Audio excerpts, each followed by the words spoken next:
But right now we're going to talk about the NFL schedule, and the NFL VP of Broadcast Planning, Mike North, joins us now. Mike, what's up? How are you? I'm doing great. I got to hang till 4:45 to find out what you're using your stadium for. It's actually That's right. People are going to want to know. I'm not going to lie. This is going to be interesting. Sorry to do that to you. On the front end, let's establish the baseline here. What role do you play in the construction of the NFL schedule? Yeah, look, lucky enough to be part of the team that starts the day after the regular season ends and searches through hundreds of thousands of possible playable, legal, feasible NFL schedules, looking for that magical, mythical, one perfect schedule that makes all 32 teams happy and all now 7 broadcast partners happy. That schedule probably doesn't exist. I don't know that we found it, but the exercise is really to look through the infinite space. We always liken it to finding the best grain of sand on a beach. Sounds impossible, probably is, but all you can do is really define what that grain of sand looks like and then deploy as many of your friends as you can across that beach, and everybody keeps searching, and let's see how close we can get. So how many people are pulling on you guys, and how intense is that pull? It is significant. It's important, obviously, not just for the 32 teams. At the end of the day, you know, it's a sports league, and it's sports, and we're all trying to win games, and we're all trying to win a Super Bowl, so that should be our primary goal. Obviously, there shouldn't be anything in here that is competitively unfair.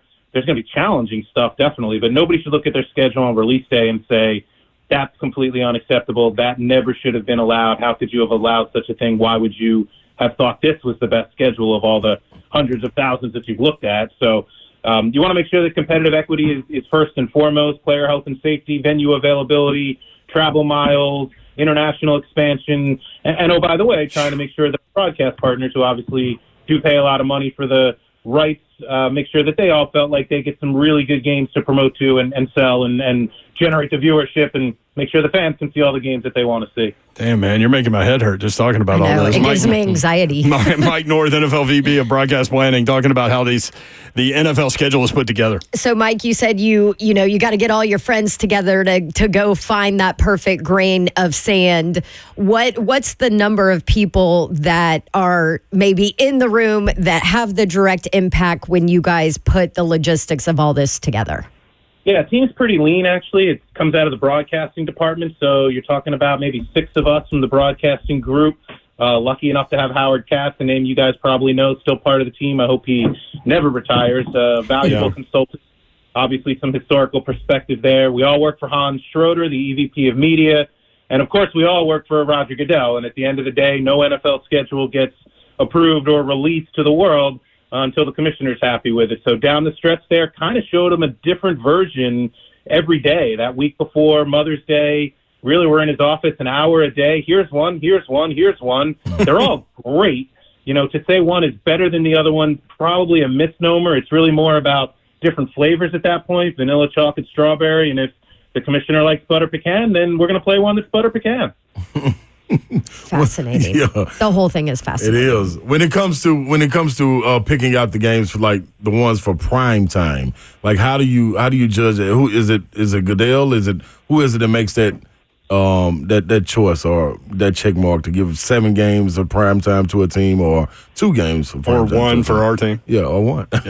Yeah. No, that's fair. I mean, look, the honest answer is it's not so much prescriptive that this game is going to go on this network on that week or this team is going to get that many games. It's really more about kind of minimums and maximums. Are teams eligible for certain prime time slots, and which games, which opponents, right? There's obviously games on the Titans schedule that scream for a little bit more exposure, and just because they didn't land in prime time doesn't necessarily mean they're not going to get good exposure. I'll give you a good example. That Green Bay game in week 3 there, that absolutely was a candidate for Sunday night, for Monday night, for Thursday night. It ended up in a 1 o'clock window on Fox, noon your time, but it's probably going to be pretty widely distributed. Depending on how those 2 teams come out the gate, you might find that game going to 50, 55, 60% of the country at noon. That game's just as important to our broadcast partners sometimes as the primetime window. So you kind of tell the computer, hey, look, this team's a minimum 0, maximum 2, or a minimum 1, maximum 3, and then the computer spins through all the infinite solution space and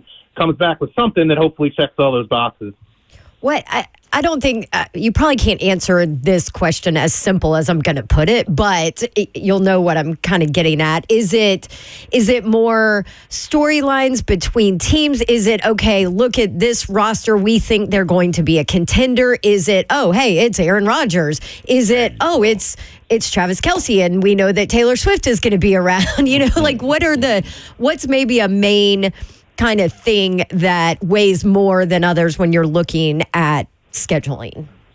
Yeah, I'll tell you the early part of the season, storylines, coaches returning, players returning, new coaches, new draftees, new faces in new places, if you will. Kind of early in the season, you're looking for storylines. So you mentioned Aaron Rodgers. Obviously, everybody was pretty interested in seeing him play quarterback for the New York Jets last season. We only got 4 plays. So hopefully we get a little more than that this year. And kind of early in the season, I think that's a storyline that the fans want to follow.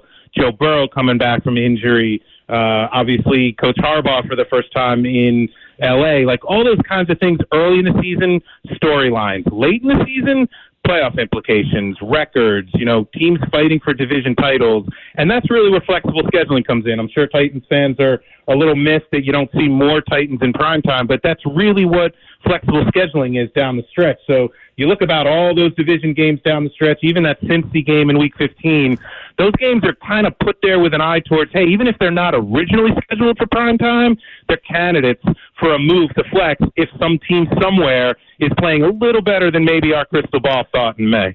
Yeah, so you can go earn your spot for primetime game later in the season and get an award. Absolutely. That's what we always say. You play your way into primetime. You don't draft your way into primetime. You play your way into primetime. So when does flexing begin, like on some level? Is it week 5? Officially, it's week 5, but as you can imagine, it's hard to tell any team that, hey, you're no longer worthy of primetime or your season's over.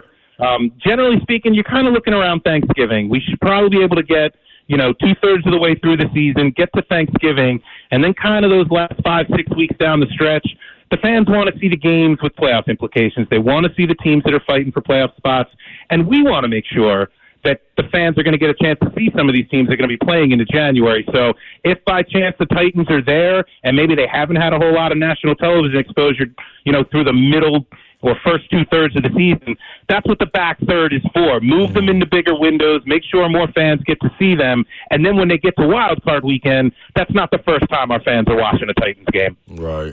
Of course, I got to bring this one up. Way to put the Titans in the playoffs there, Mike. Good job. Yeah, that was well done. Hey, 34 years, right? 34 years in a row. The NFL has had 4 or more new playoff teams every year. Why not us? Oh, there you go. Okay, there you go, Titans fans. But from the rest of the schedule, we can kind of see what everybody thinks about how the Titans will end up this year. But you never know. But I have to ask you this because obviously it was a storyline when Dove Kleiman tweeted it out about Taylor Swift and that the NFL weighed their scheduling on Taylor Swift's concerts. Just kind of speak to that and how much does that have an effect on scheduling? 0.0%. Nobody's building the NFL schedule around Taylor's concert tour. Look, she found a way to get to the Super Bowl from Tokyo. She can get wherever she wants to get. She doesn't have to worry about us. Look, we do know she's touring, and so we know there's an event. There's a concert in Indianapolis. There's one in New Orleans. I think there's one in Miami. So those teams came to us very early in the process and said, ideally, we should be on the road or on by that weekend, please. There is another event in our building. Okay. And as we do every time there's an event in anybody's building, we do our best to accommodate it. So to say that we worked around Taylor isn't true beyond the sense that obviously she's touring, but so is Green Day, so is Billy Joel. Those concerts get treated with the same impact, the same respect that Taylor's concert tour was. If she decides to, make it to a Chiefs game, that's up to her. We certainly didn't build the Chiefs schedule around her touring schedule. Well, that's good to know, Mike. Great to know. Now the Swifties are you just made all the Swifties mad. I make somebody mad every time I answer a question. So.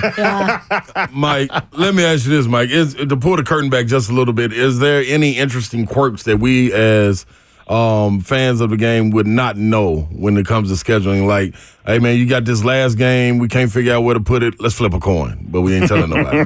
There's definitely no coin flipping. I can tell you that. Every decision was made, very strategically. I think the interesting thing is, even just in this conversation, you can hear people always assume we did that. We put that game there. Right. We made a very conscious choice to make that team face this competitive set of challenging games through those 3 or 4 weeks.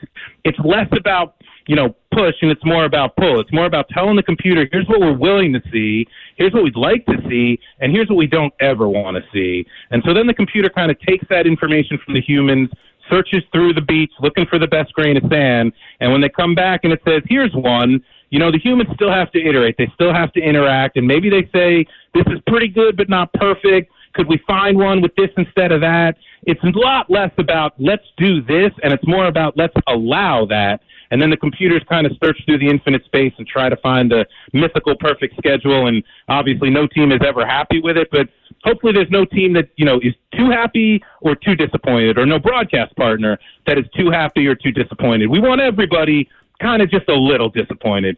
So after doing this for so long, let me ask you this. Have you guys all set back, the 6 of you, since you guys are the foundation of it, have you all set back at the end of the season like, boom, we got it? That was which one was the perfect season that you had a line where you were like, man, the viewership and everything was great? What's interesting? I think I have this right. The 2 most watched NFL seasons in history were 2 things that the schedule makers had nothing to do with. One of them was Tim Tebow. We knew he got drafted by Denver, but nobody thought he was going to be starting, and nobody thought he was going to be winning every game in the fourth quarter way back when. So Tebow kind of came out of nowhere. And then the other one of the years where Brett Favre unretired. I think it was the year he came back and went to the Vikings, or maybe the Jets. I can't remember. It happened multiple times. But the schedule came out in May, and Brett didn't decide he was playing again until August. So sometimes best laid plans, you never know. All we can do is hopefully put the games in the right windows in May, where at least the fans and the broadcast partners think we check some big boxes. And then, of course, once the season starts, Aaron Rodgers' last 4 plays, well, that certainly wasn't in the script. So you adjust and you do the best you can. And thankfully, our fans are pretty nimble and flexible, and they seem to find the good games wherever we put them. Speaking of Aaron Rodgers, so he tears his Achilles on Monday night, so you guys put him on Monday night to start the season again?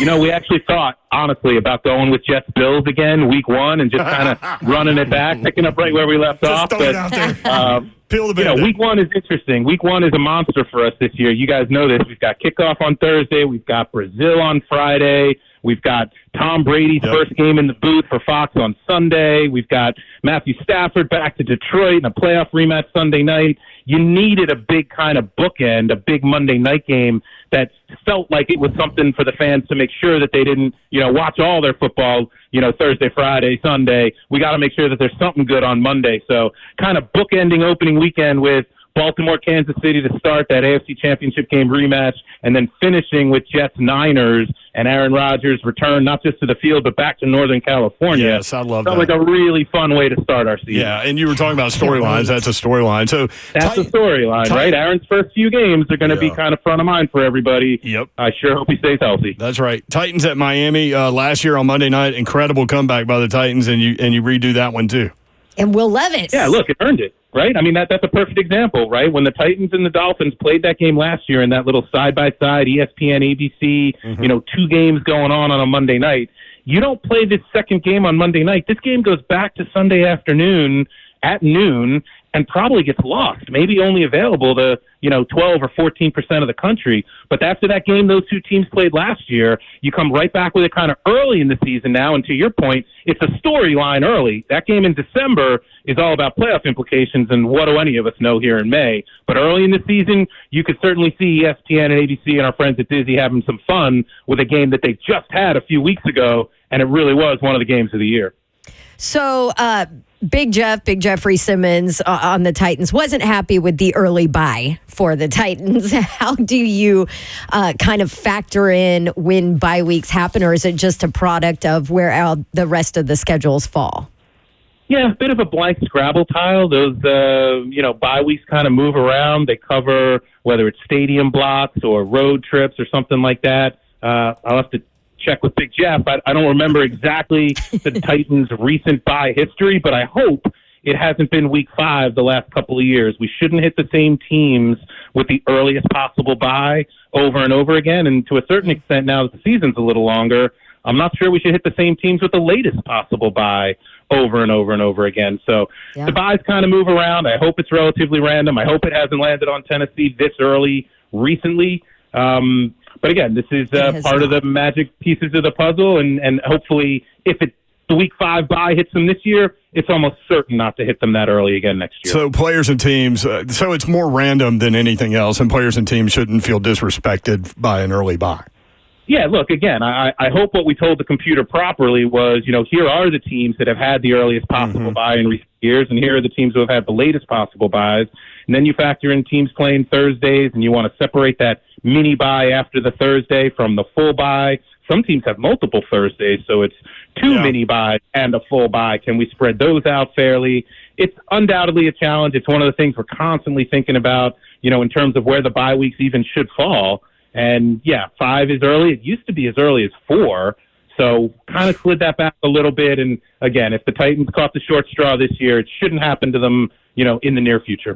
NFL VP of Broadcast Planning, Mike North, with us on 3HL. So you ready to deal with scheduling, adding an extra game? Yeah, 18. Yeah. Let's go.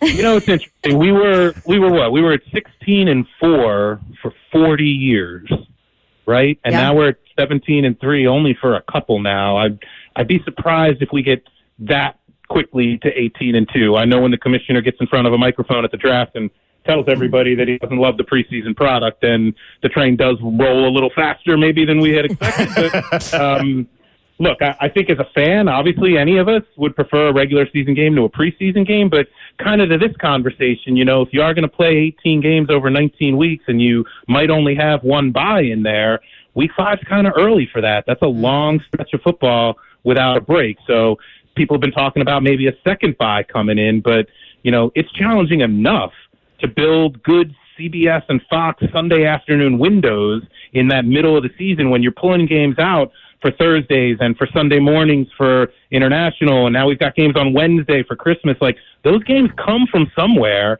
and we've got 32 byes already to mix in there, and sometimes those CBS and Fox Sunday afternoon windows, they get a little thin, if not for quality, then at least for quantity, and now we're going to add 32 more byes?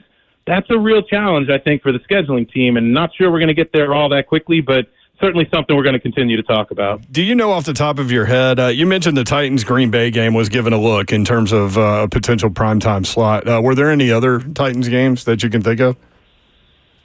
Hang on. Let me grab the schedule here. I can tell you definitely. Look, any of those division games were worthy. We have certainly played division games in that division, Monday nights, Sunday nights, certainly on Thursday nights. There's a ton of division games that happen to land on the Amazon schedule this year. So really with that division pretty much up in the air, anybody can win the AFC South. I'm not sure there's a clear-cut favorite. So any of those division games certainly could have checked the box, would have been fun. I think Chicago, you're going to see, I think in week 1, that Tennessee-Chicago game, that might end up being Fox's most widely distributed game. And that becomes the biggest lead-in to that Tom Brady first game in the booth for Dallas-Cleveland. So, just because the game didn't land on primetime doesn't mean it's going to be under-distributed. There's still an opportunity every weekend of the year for these footprints, for these regionalizations, for the CBS and Fox maps to be adjusted. There's no question that there's a ton of them. Even that Jets game, we're talking about Aaron Rodgers here quite a bit early in the season, the way Jets-Titans fell into week 2 like that, whether it's on primetime or not, that game's going to be very interesting to our fans, especially coming out of week 1. Let's see what happens. If the Jets go in and beat San Fran and you guys go in and beat Chicago, there's not that many 1-0 teams playing each other in week 2. I think that Aaron Rodgers game in week 2 could have a lot of attention as well. So just because they didn't land in prime time doesn't mean they're not still going to be important for our fans. Mike, this is a really interesting conversation, man. I know our listeners appreciate this, the background behind all of this, and certainly appreciate your time. And we'll do it again next year. always happy to do it. And in fact, I tell you what, if you want to do it kind of mid-season, if the Titans are kind of frisky, 6-3 heading into the midpoint, we should talk then maybe about what games might be subject to flexible scheduling. So always happy to talk to you guys anytime you or your listeners have any questions. Real quick, how long do those flex game meetings take? Is that like a quick thing where it's pretty obvious what you need to do? Okay.